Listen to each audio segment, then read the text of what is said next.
Good evening, everyone. Sober Nation is Thursday night, 9 p.m. Eastern. I'm not with Tori this evening, but I have great news. I have a very special friend that has joined us tonight, and I'm just still in awe that he found time during this busy time to join us. Really quickly, if you're just tuning in, my name is Veronica Morante. If you have never watched this show, we are Sober Nation. We're usually on Thursdays, 9 p.m. Eastern. And tonight we are joined by a very, very special guest. His name is Mike Doyle. And I'm just going to let him introduce himself because his story is just amazing. I know we published an article about you earlier today, and we did get to tell your story a little bit through that article. We've posted bits and pieces about what you do for a living, but I'd love to hear from you. Mike, tell us about you. How did you get to where you are today? How did this all get started? And tell us how you're here today, where you are.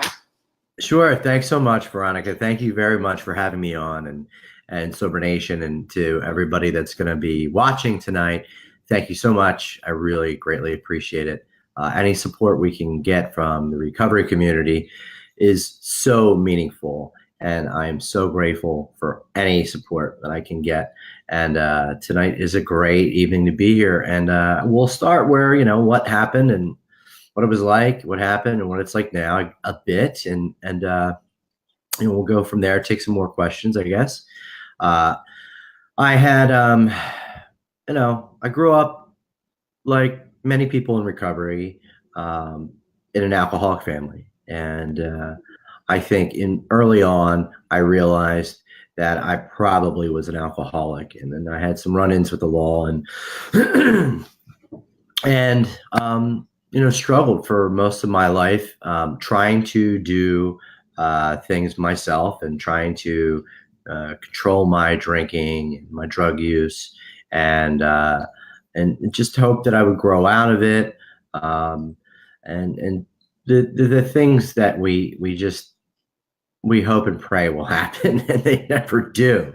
When you are a sufferer of this disease, we learn early on that it's chronic illness, really. Mm-hmm. And with many other chronic illnesses, we are susceptible to this disease for the rest of our lives. So once we are bitten by the disease of alcoholism or addiction, it's really an uphill battle. And in my mid-20s, I really had struggled a lot. I had a DUI, and I knew that was my first real, I think, experience with a 12-step program. And I listened to stories, and I really understood at that time that I was probably going to end up in those rooms with those people, and mm-hmm. and I just wasn't ready, and I wasn't ready to surrender and give in. And for the next 10 years of my life, I just tried to do it on my own, and eventually it got to the point where I had I was married, and my disease was really it was impossible to have relationships that were meaningful. It was impossible to, tell the truth. It was impossible to be honest. And, I wasn't honest with myself, let alone with those people that I was in a relationship with, whether it was my spouse, my wife, my family, and my friends. Towards the end of my active addiction, I really was like two people. There was like the person that felt the shame, guilt, and remorse, excuse me, and then the person who would be actively under the influence, and at the very end, I could barely recognize myself. And eventually I spoke with my wife, and she said, "Mike, I think it's about time that you really consider going into treatment." So there was a a provider around the corner, a treatment provider called Rehab After Work, and I thought that would be great for me. So I went for an interview, an intake interview, and realized that I probably needed to be in a program like that. Soon thereafter, I had a really bad injury, and that required surgery, and going back to that was pretty much going to be very difficult. So when that happened, I was certainly an active alcoholic, and I was abusing or using drugs very, very, there was just absolutely no control. I could not control the decisions I made anymore. And I, experienced that sensation of the lauded. And after that, it just was, it was just, it was really indescribable how quickly that opiate fascination took over. And that was February 2013. And by October 2013, my life was completely unmanageable. And I couldn't handle, just basic living almost at that point. And there was an experience that I had that really made me question what I was going to do with my life. And October 20th was actually of that year, 2013, the last time I drank. And I would have definitely benefited from a treatment program at that point. But I realized that from earlier interactions in my life that there wasn't another answer out there. And so I did find solace and hope in 12-step. That was just my pathway in recovery. I know that there's many other pathways to recovery. And for me, that was the journey that I took. And soon thereafter, I found that wow, there was a solution for me. I was able to identify with that type of recovery. And again, we learn when we become advocates and we're responsible for helping those in our communities that are suffering, that there are many different approaches. It's a multifaceted issue here. But after that, I learned from people who had come before me what I needed to do, and I did that. And soon thereafter, I realized that service really secured me a seat at the table, and eventually I found that in my community, the opioid epidemic, as we call it, and I think one of the other reasons why I wanted to run for office was this is bigger than just the opioid epidemic. It's all addiction. And it's all addiction to alcohol and many other drugs, and opiates just happen to be the main focus right now. But we know that we need to really push on addressing this with a broad spectrum, broad brush, because it's bigger than what they're actually talking about.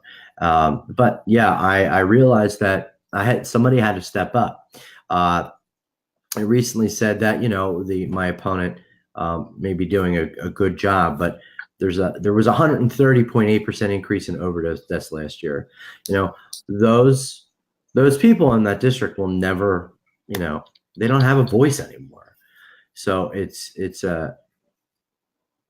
somebody had to do something about this, and that's why I decided to run, because I think based on my experience, I could really provide answers at the state house level. So here I am tonight at 9:00, speaking with you, Veronica, and I'm very, again, grateful and happy to be here with you. Yeah, and I'm sorry, the comments just started to log in, and I hadn't been seeing them. But hello, everybody who's joining us. I'm just so fascinated by Mike, because the story that you just shared is like you went through treatment once, you went back out, and not really out. You had a medical procedure, and then you went through the rooms, which is how I entered recovery. I got clean in the rooms. I couldn't afford treatment, and basically, you decided to get involved and you decided to do service work and become a recovery advocate, which is something that we have covered to some degree here on Sober Nation. But you took it a step further and you decided to become involved in politics. Like that is like not, your local like community center, advocacy work. This is like the real deal, real government. So were you ever afraid of getting involved in politics and people knowing about your past and finding out that, you had struggled with addiction? Yeah, absolutely. I was always fascinated with politics, always. And even growing up, my mother really instilled, like she was, when I was a kid, I remember like John F. Kennedy was like a saint in my house. And, Did you guys have a picture of him somewhere too? I have one downstairs in my awesome. Absolutely. Yes. And, but I mean, civil rights leaders, Martin Luther King, and, Congressman John Lewis. I mean, these were people that I just looked up to and as we say, I would pontificate what I would do to solve the world's problems from a bar stool. Very well, but that was about it. I did get involved with some political campaigns. Obama, I did canvass for and phone bank for, and just did really get out the vote work for that campaign, both of those campaigns. And there was a couple local elections that I helped people that I knew, maybe work the polls. But other than that, I'd never really truly thought I could personally, run yourself. Yeah, because of my past. Right. And I thought, and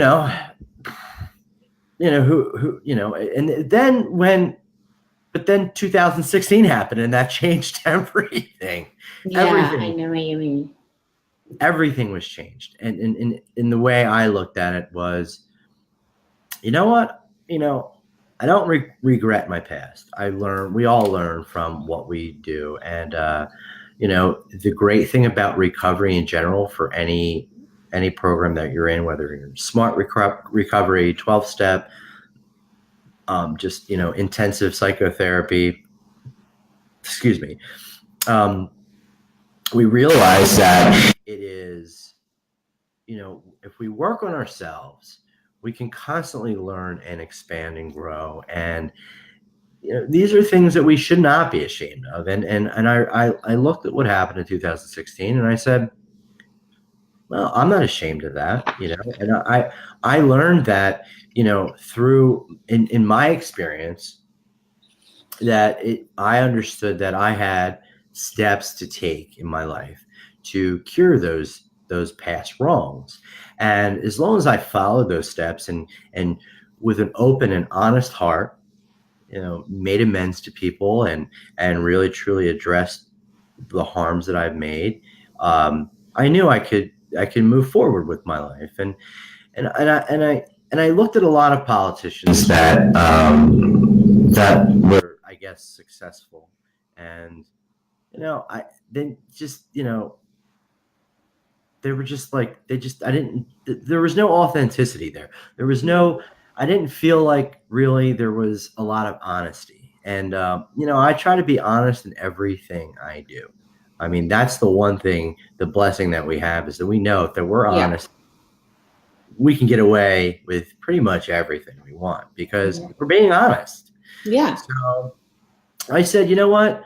Yeah, they'll dig up my past and that's fine. But, people that are out there that need help need to know that they should not be ashamed of their past, that there is another life, that they can get healthy, and that their past should not define who they are. That's so right. right now, my opponent and their party is trying to, paint me as this past person that I once was. And they're trying to, and like, for me, it disgusts me that people would do that, Yeah, because, yeah, that you have to stoop that low. Is and that the best well, you got?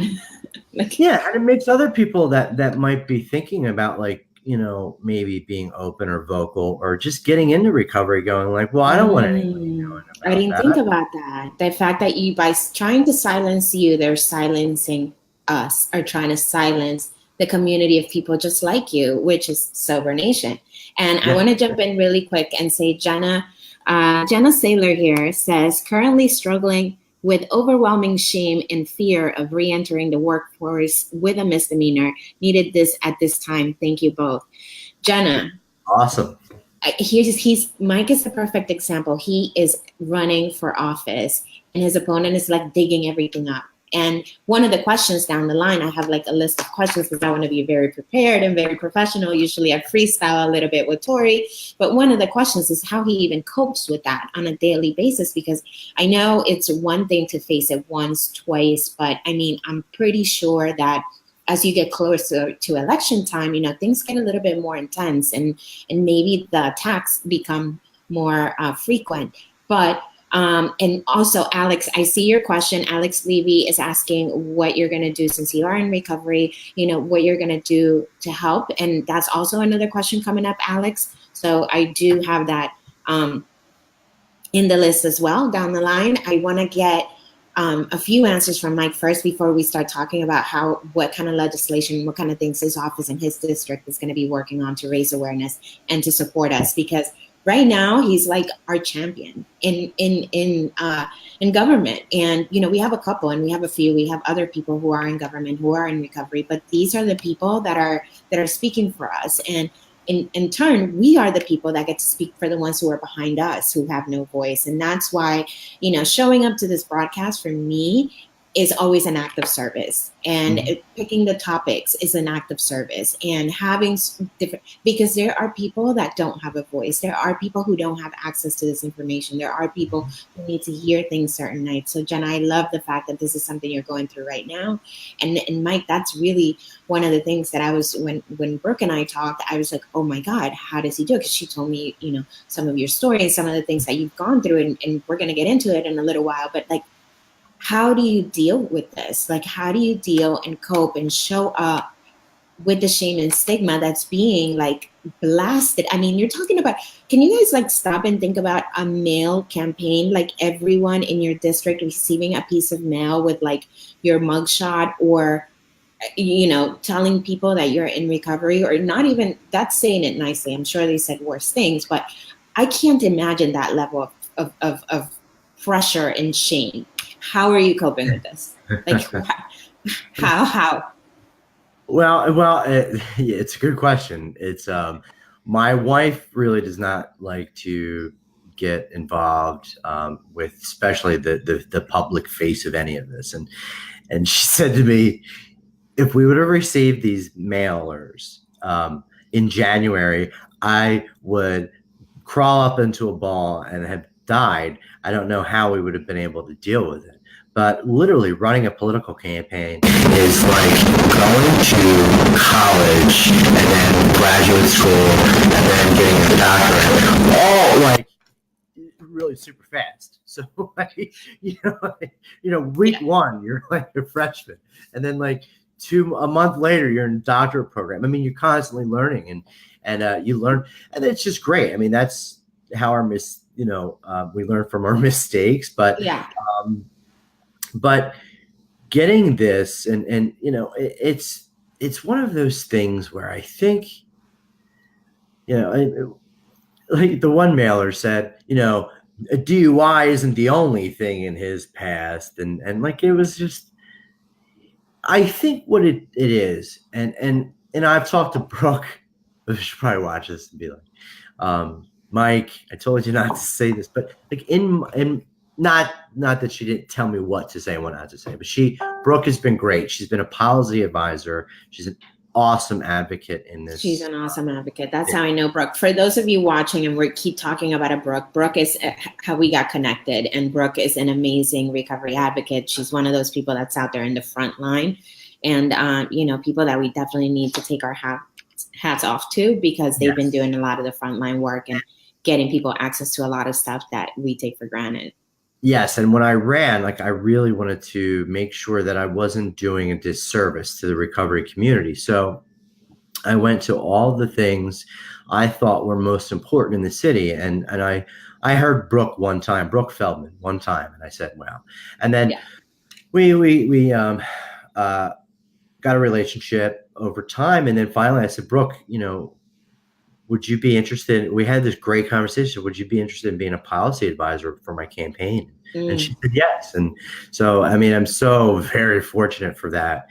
But, to go back, Brooke kind of says, Mike, you just make sure, kind of what we talked about earlier, be inclusive. The recovery community is very big. And, as a public servant or somebody who's running for office, we don't want to, pigeonhole or just, really speak to one community. It's a big community, and we want to make sure that all those people in the community can feel comfortable coming to somebody in public service. So, but for me, for this specific question about, how you handle that on a day in and day out, these attacks, people, maligning your character in the way that is, for me, it's about humility and having that, bless them, change me. Having that, the more the bigger the dose of humility, the more grateful I am to be alive today. And you really need to say, every negative attack that comes in, you need to just be thankful for it. And thankful, it makes me go, you know what? Well, at least I'm not like I was. And we know that when we're out helping people, if we help one person, that's a reward in itself. And that's what it's about. It's not about me, So we've learned to roll with the punches. So now we're just kind of getting used to it. And we learn, the main thing is, the reason why I'm running is because I don't want to go to funerals in my district anymore. I don't want to deal with a disease that is preventable and treatable. And we need to help people. And that's the most important thing. So all this other, crap is they can do that all day long. Right. But it is, I mean, that's what I just have to look at it like, this is what humility is. And this is a part of how I stay, in a day, one day at a time frame of mind. Yeah, and that's a good segue to my next question is how,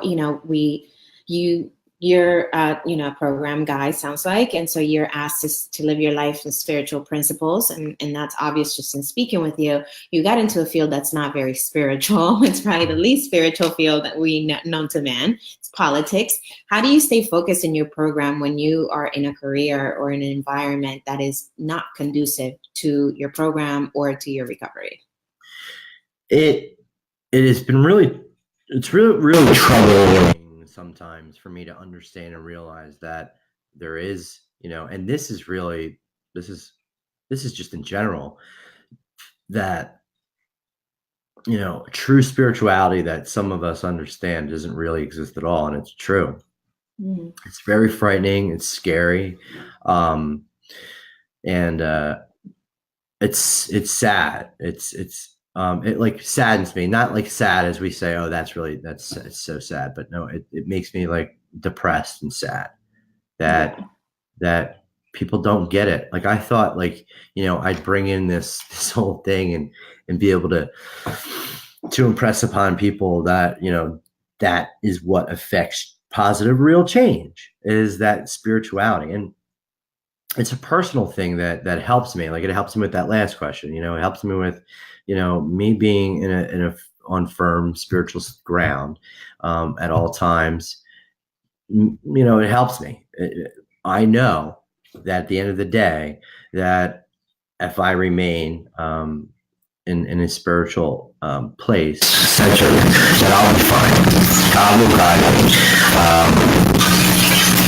Their will, His, her will, whatever have you, its will be done.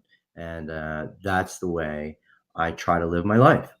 And I had an experience at Standing Rock, Sioux Nation, when they were fighting the DAPL pipeline, and just this different kind of spirituality out there in this world that we take for granted or don't know about. I mean, it adds to your your armor, and that I take everywhere I go. Like I really have been the last year, especially after the election, I had to work on my meditation and understand how to center myself and Quaker, the Quakerism, in Philadelphia is huge. It's where it's the Quaker states, Quaker City, and Quaker meeting is so. There are some meetings that I was the last meeting I went to. There was an hour of peace and quiet, and nobody said a word.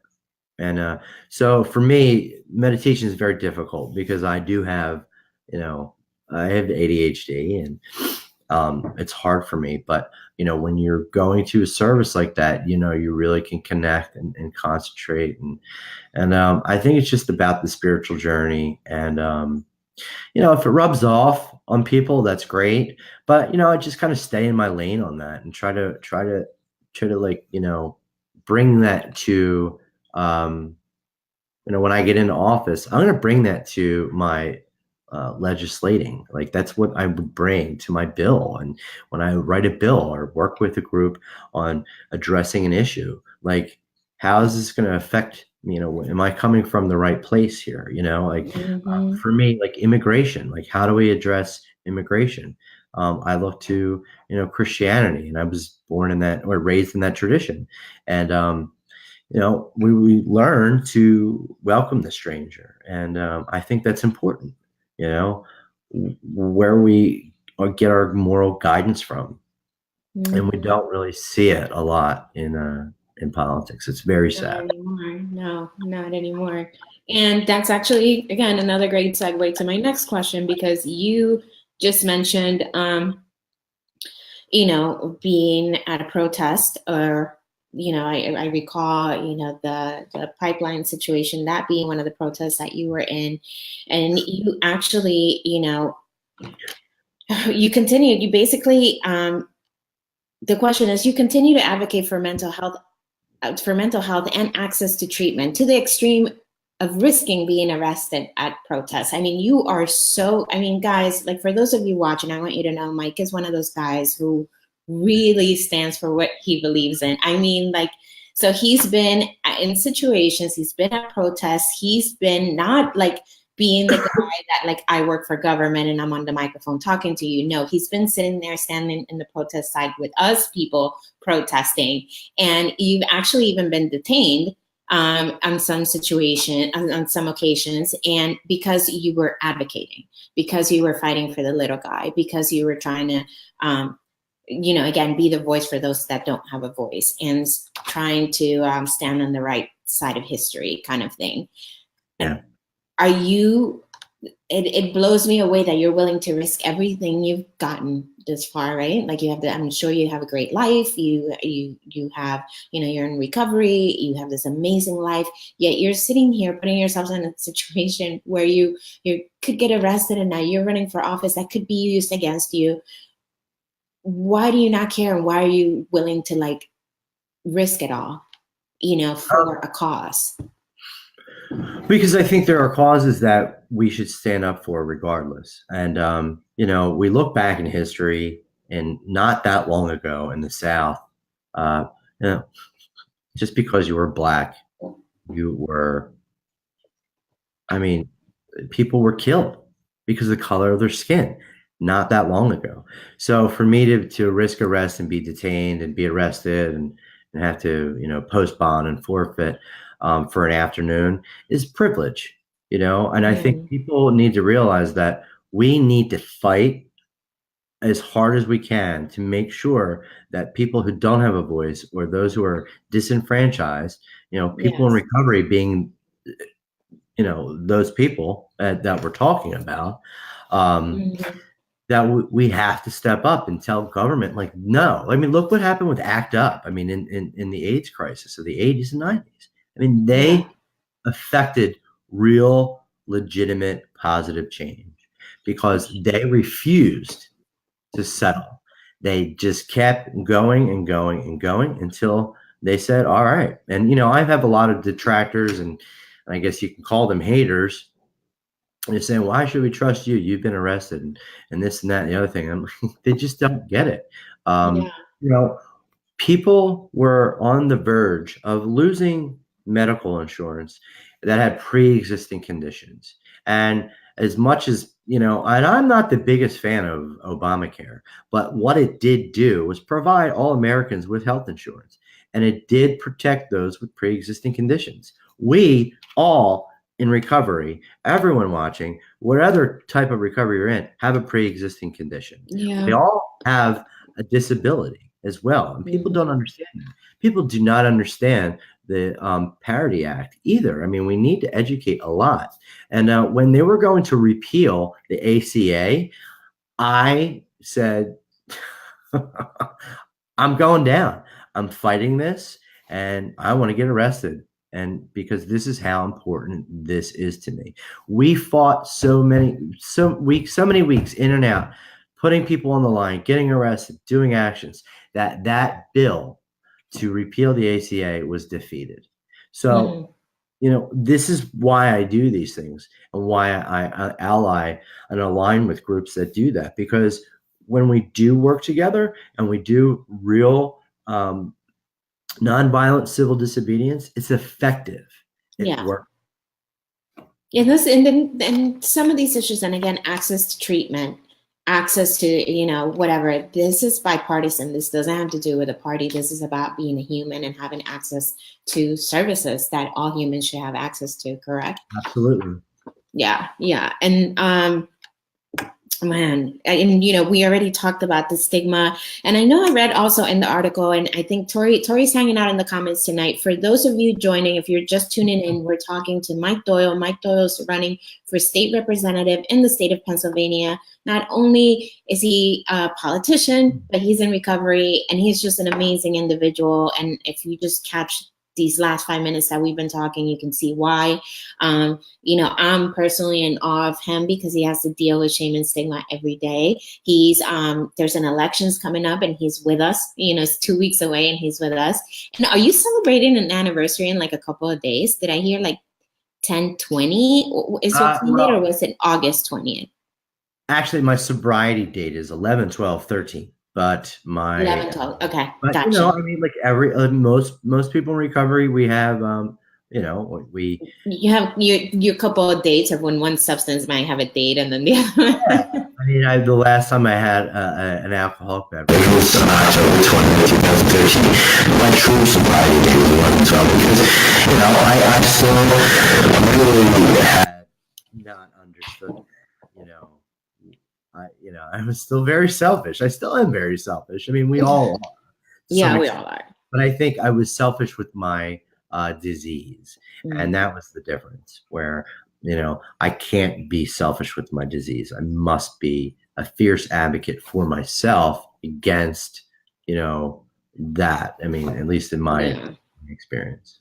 Yeah. So, well, I was just going to congratulate you for your time that you were going to celebrate in 2 days, but you're still celebrating it. So, congratulations. Yeah. So, I read in the article that, you support Matt in harm reduction, which bravo, we do too. And your state, Pennsylvania, we've actually had Devin Reeves here shortly. We've had, founder of Sober Nation, Tim Stoddard, is from Pennsylvania. I mean, we've ran a lot of pieces and a lot of articles on just how bad Pennsylvania has been like affected by this crisis. What is your office working on to help? What are you guys doing? What's your team focusing on? If you get elected, and even if you don't get elected, like what are your plans? Well, For me, I mean, it's really important that you know, medications used to treat addiction is something that is understood to be effective. And uh, while that is, we need to make sure that they don't have stigma. I mean, there's stigma within recovery, and Yes, there's there stigma is. outside of recovery. There's just so Mhm. much stigma. So You know many what? layers.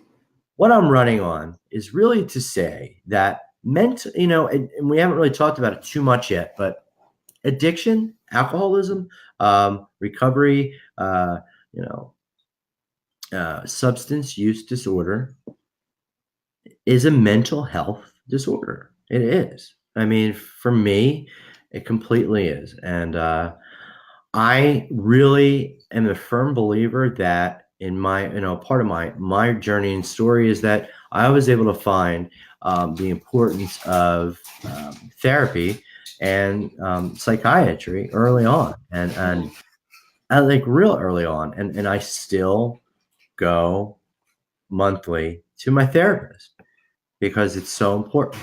Yeah. But currently, we have such a shortage of licensed medical professionals to treat uh, substance use disorder and to treat people with mental health disability that we're not seeing our legislators do not nearly enough to encourage people to come and enter this field because we need their help. It's Really? So you guys are having a shortage on clinicians in Pennsylvania? it's shortage in Pennsylvania. It's a shortage across the country. It No really is. kidding. Probably worse in certain areas, but in Pennsylvania, most definitely. And we have to also, in order to address the stigma and end the stigma, to make sure that we understand that mental health, substance use disorder is a disease. It's not something that we can, arrest ourselves out of. Right. We have to treat it as if it is a disease. Right. There are people running in this city that literally are, encouraging that it's a choice, and they just don't understand. They don't Right. understand. They don't get it. Does somebody who have Alzheimer's have a choice in the matter? I don't Yeah, think so. and this is in this community. I mean, we've discussed that topic, and I think everybody here at Silver Nation's on the same page. That it's not, we Yeah. know that, and that's so but there's still so much work to do. And I remember when I did consider advocacy, and I decided to serve and be of service in different ways. But when I did, I just became so overwhelming, all the work that we have to do and how many people we have to educate, not just on language, but also just on the fact that disease of addiction is a disease. And this was like proved a long time ago. And so it's amazing that we still need to have those conversations. So that's why I'm grateful for people in your position that can, educate on a larger, you have a platform that's a lot bigger. So yeah, I love that, you are very aware of that. And so hopefully encouraging more clinicians to enter the state of Pennsylvania and or become clinicians. Is there anything else regarding the opiates in particular that you guys are working? I know a lot has already happened there, but Yeah, wondering if anything. yeah, in Philadelphia specifically, I mean, they're they brought suit against pharmaceutical companies. The governor just actually removed the Oh wow. requirement for um, pre-authorization for Mm. medications used in early addiction treatment. So that was a huge barrier for a lot of people to get pre-authorization. If you're going into treatment early, um, most people suffering from opiate use disorder really need, in detox, especially in your first 10 or 14, 20 days, use of that. Suboxone is important and in early recovery, and Mm. it helps a lot of people. Right. And pre-authorization for those medications was terrible. And so the governor on a state level just removed that. The So city. pre-authorization from an insurance company or from a primary care provider? Um, From insurance? so there were 7 insurance companies that agreed to remove the pre-authorization mandate. Okay. Yeah. Okay. So then Perfect. That's great. somebody, That's good work. it was a really good step. And, in Philadelphia too, Governor Rendell, who's was the governor a few years back, uh, who's a supporter of mine, actually is on a board for the first overdose prevention site, and it is they're working on where they're going to put it, and still working on all of that, but that's another real important thing too, because Yeah.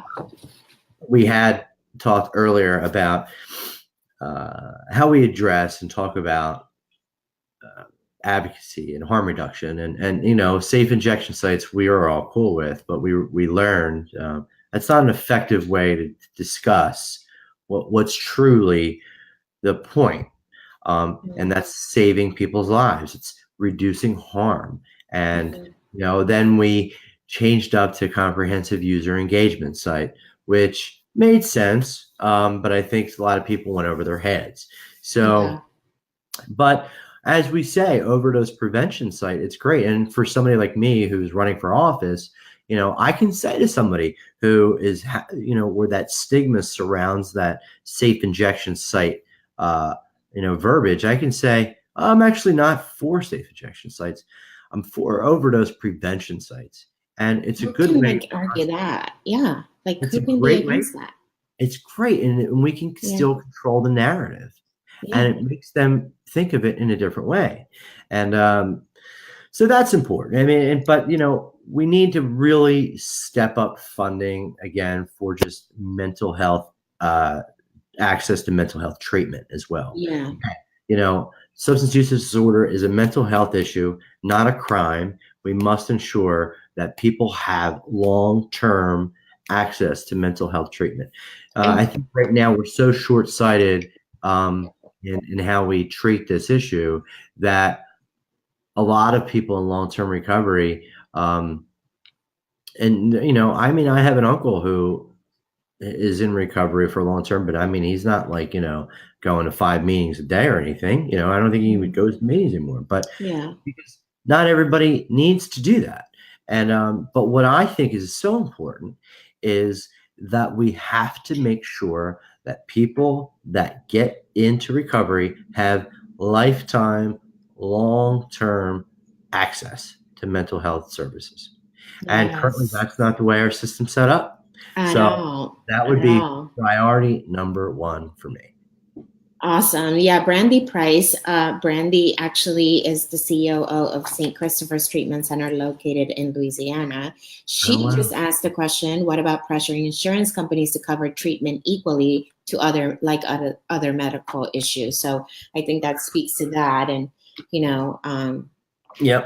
basically that goes right along with the answer you just gave. Yeah, and it's somewhat of a parity issue. And it's somewhat, I mean, this is, as somebody who's running for office, we have to do all the things that come with that. Yeah. Raising a disgustingly abnormal amount of money, which is why I want money out of politics. I am against Citizens United. I think that every person who runs for office in every state, and it's a state issue, really, elections when it comes down to it, but everybody should get the same amount of money and you run for office. That would be great. Yeah, like everybody has the same budget, make it work. And if you're really, that would be that's such a good idea. The way the system is now, it's just disgusting. It's another broken system. I feel like we're like broken system on broken system on broken system. Well, it's not broken for the wealthiest among us. That's true. The wealthiest people in our society make the rules, and it's disgusting, and it needs to end. And a lot of those wealthy people are insurance executives. I mean, look at that. My approach to healthcare is healthcare. I'm a big proponent for Medicare for all, and I think healthcare is a human right. And right now, the insurance companies treat human beings as commodities. We are human beings. We are not commodities. We are not something to put a price tag on. And especially this issue of recovery, doing all these things for campaigning, raising money, knocking on doors, educating voters, doing this. As a person and a friend, I still get contacted almost on a daily basis. I have a friend or somebody I know or my daughter or this, needs to find a detox, needs to find a bed, needs to do this. There's no beds. There's nowhere to put these people that want treatment. So not only do we need clinicians, we need more beds. And yeah, absolutely, Lisa, 100%. We should treat this issue as if we treat everything else, and everybody should be able to walk into a hospital and get treatment because it's bullshit. People are dying, and it's got to stop. It's got to stop. It's seriously. So this is a perfect segue to. It's just kind of been that kind of interview. Do you think people in recovery should be doing more? I think some of us take the path of we're clean, we're sober, let's restore our lives, and then that's just there. Do you think that we should have some ownership of helping the people who, don't have a voice? Do you think as a community we should be getting more involved, or do you think we're way too laid back right now with how intense things are with people not having access to treatment? How many people are dying? Do you think we're pretty much everybody's well, it's not really I'm okay now, so I'm not gonna do you think we should be doing and could be doing more? Yeah, 100%. Yeah. It depends though. I mean, there are definitely some, I know a lot of people who do a lot of things. And I do too. That's one thing, and it's and you don't want to overburden those people already doing a lot. I mean, I know a lot. We need more people. Seriously, there's so many of us that are in recovery, and that's what I mean. You and I both know a community of amazing superstar, superpower advocates. But who's coming next? Well, that's the thing. I mean, I think you need to look in to say, all right. I'm responsible when anybody anywhere reaches out, and that's great and that's fine. But we have an issue that is really on par with the AIDS epidemic, and we have to look to how they really, like Ryan Hampton the other night. We have to look at what they did, and mimic them, act up, getting really super focused on activism in this, not comfortable activism, hard activism, really super intense activism towards the state government, towards our city government, and towards our federal government to make sure they don't get complacent on this. Yeah. Whether win or lose this, I will still put my body on the line to fight to make sure that we can end this disease that does nothing but put money in the pockets of the insurance company. You know what? Oh, we have an opioid epidemic. Let's make Vivitrol shots $700. The fuck is that? Excuse my language. But no, go for it. It's Sober Nation. Yeah, I know. We say fuck. But it's disgusting. I mean, the fact that but it's just the our whole medical our approach to healthcare in this country is wrong. It's backwards, and we need to change it. So we need as a recovery community to look at that as a vehicle to attach to, and we can really attach to that Medicare for All movement. Yeah. And really say that the Medicare for All movement will protect and help everybody in the recovery community. And we need to really kind of say, all right, we got to get our shit together, and we got to, really make sure that we're joining forces with some of these other groups out there. Yeah, no, absolutely. And, you continue to say the AIDS movement. And I know, again, from being in those rooms where those advocates are having that conversation, I know they take a lot of their inspiration from the AIDS movement. Why do you think the recovery movement hasn't been able to gain the momentum to stay focused like the AIDS movement did? Why do you think for some reason, we can't seem to get it together and bring it to that level on a pop culture level that they did, like that awareness? They raised it to a point where it was, everybody knew about what was going on. They did such a stellar job, and we keep looking to that model. Why can't we get it together? Why can't we get it to that level?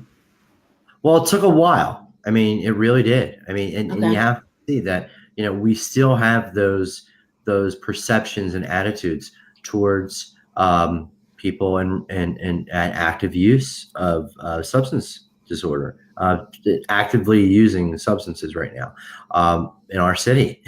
I know people Yeah. that live in my district that literally treat people who are actively in their disease as it just like people treated gay men in the 80s.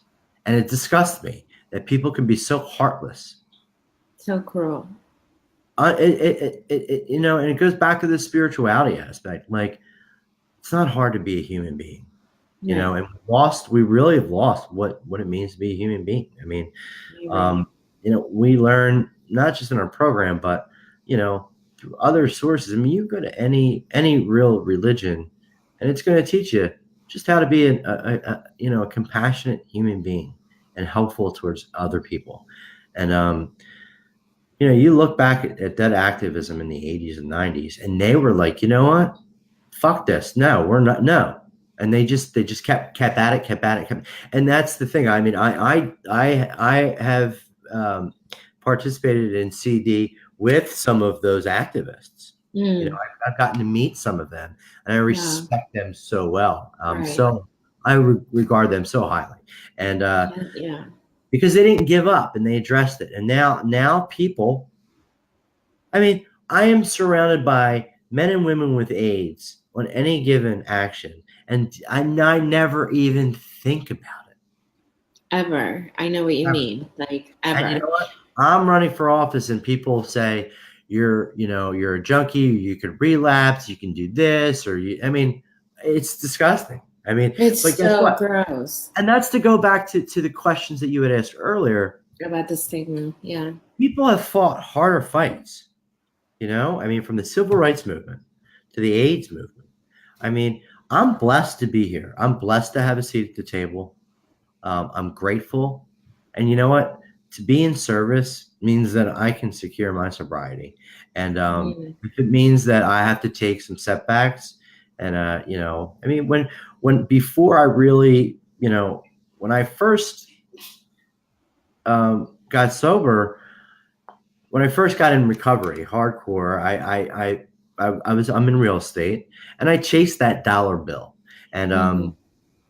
I realized that did not fill that hole in my soul. Yeah. But service did, and so I may not be in the same financial position I was maybe 2 years ago, Mm-hmm. but I can sleep at night That's very right. peacefully and very, and I'm fine with that. My wife not That's always what so happy. matters. We do have bills we got to pay.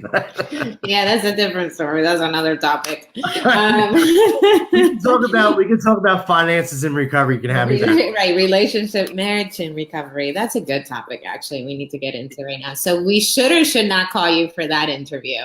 Let me know. Well, you know what? And Brooke will tell you this. My wife is a wonderful, beautiful writer, and she's shared some really, really cool stories about this whole episode. So Classes. I'll Oh my share. I'll gosh. send them over here. Yeah, please do. Please do. Brooke is an amazing writer too, and that's how I came to know Yes, her she through her is. writing. Yeah, yeah, she did a lot of advocacy work as well. Okay, well, I think the question that's left to ask is how can we support you? How can we be of support to you, your campaign? Some of the things that you're trying to get done, as a recovery community. Obviously, not all of us are in your district, so we can't go vote for you in 2 weeks. But how can we support you? Well, if you're close by within an hour drive, please just come up one weekend and knock on, some doors and just tell your story. If not, I think you have 200,000 subscribers to your Facebook page, maybe. Just a little bit, something like that. Yeah. If just half of them gave me $1, I would be able to win this election. No Are you problem. serious? Okay, Absolutely. so 'Cause I'm we gonna need pay the for link for mailers, and that. I can pay for what we really need is we Hmm. need to pay. So this is really cool.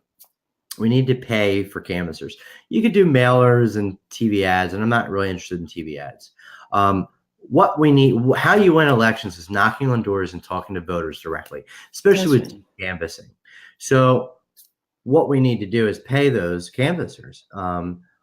What's been really great is a friend of mine, two friends of mine, I would say, had started a website called retrofitcareers.com. Hmm. And what we have done is we're posting, and what that is people in recovery can go find jobs on that website Is it just in that district or national? anywhere. So, Really? What's the say, website? yes, so say if you are in recovery and you own a very, big business or something and you're looking to help people out, you can advertise job openings, and people who are in recovery or searching for jobs can find them. So we are going to advertise for canvassers in on this website. So, and because what I really firmly believe in our campaign is having the troops on the ground that know the message, that know the gift of recovery and what that is.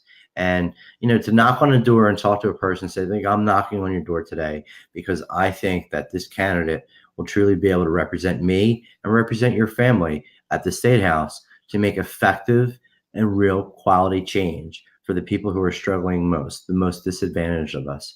And those are the people in recovery. They're the people who are active substance use disorder, that are actively in their disease. We need the voice on Yeah. Harris in our state capitals, and that's what I'll do. So we're really excited to have that. But yeah, I mean, if everybody, just half of the people on your Yeah. page, Yeah. gave No, $1, definitely. we'd be able to pay for canvassers for the next 3 weeks. And So is that where people would go give the dollar? Where do we go give the well, dollar? Which website? we have a crowd pack that talks about my story in recovery and why I'm running. And that's where we would give the dollar. Okay, Uh, Tori will probably find a link to it, and yeah, I mean, I can send you the link. yeah. I mean, I think anybody who has listened to this entire video and has listened to the story, $1 is like the dollar in the basket thing, is like if that can make a difference, I think, not to say we owe it to you. I'm trying to find a better word, but I just feel like you've done so much for so many of us that the least we could do is support you in that way if we can. So thank you. That would be great. I'd be happy to share that. That's always the theory, though. It doesn't really always work out that way. I know, right? The most effective way to really raise money in a campaign is getting on the phone, calling people, and asking people for money. I mean, it's like the old-fashioned way, and it really does work. And we've actually been really successful since these, slanderous and false mailers came out. People know me. People know that I'm not a fake. People like to say, all politicians are assholes, they're all liars. Well, guess what? I'm not a politician. I'm somebody who had the gift of recovery, and I just want to share that with others and help people. And I'm honest, and fair. So those people who like to, disparage my character, whatever. I don't, we let it roll off and we move on. But yeah, if we could get like just half, I mean, it would be amazing. It would be really be a wonderful thing to pay those canvassers to go out and help knock on doors.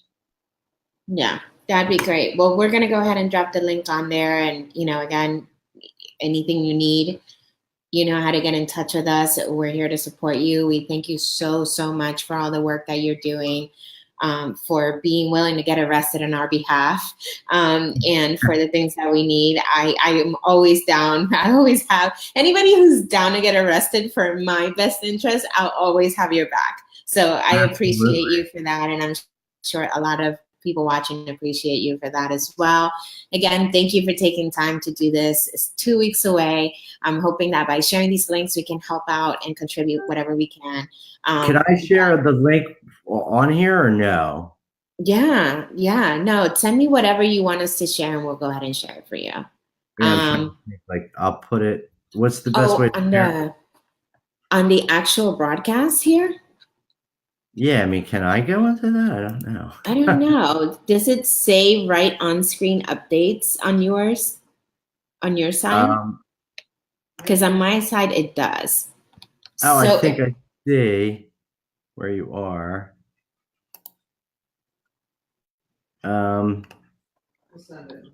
Yeah. Yours? On your side? Because on my side, it does. Oh, so I think I see where you are. Oh, you're watching. Are you watching the broadcast on the page? Because I hear the delay. Yours? Oh, here it is. Yep. I just turned it off. As I realized, I'm like, oh, wow. Yeah, I think that might be the delay. There's a little delay. So here's the link. So you guys can click on this link. This is where you can go ahead and donate $1 to Mike's campaign. And we can get some more people to go knock on doors and make some noise on behalf of Mike. Again, he's doing some amazing things. And I mean, you guys, we've been around for a really long time. We're not a page or, somebody who came on and like decided to start like getting, super political or anything like that all of a sudden, but we do believe in advocacy in recovery. We do believe in supporting the right people.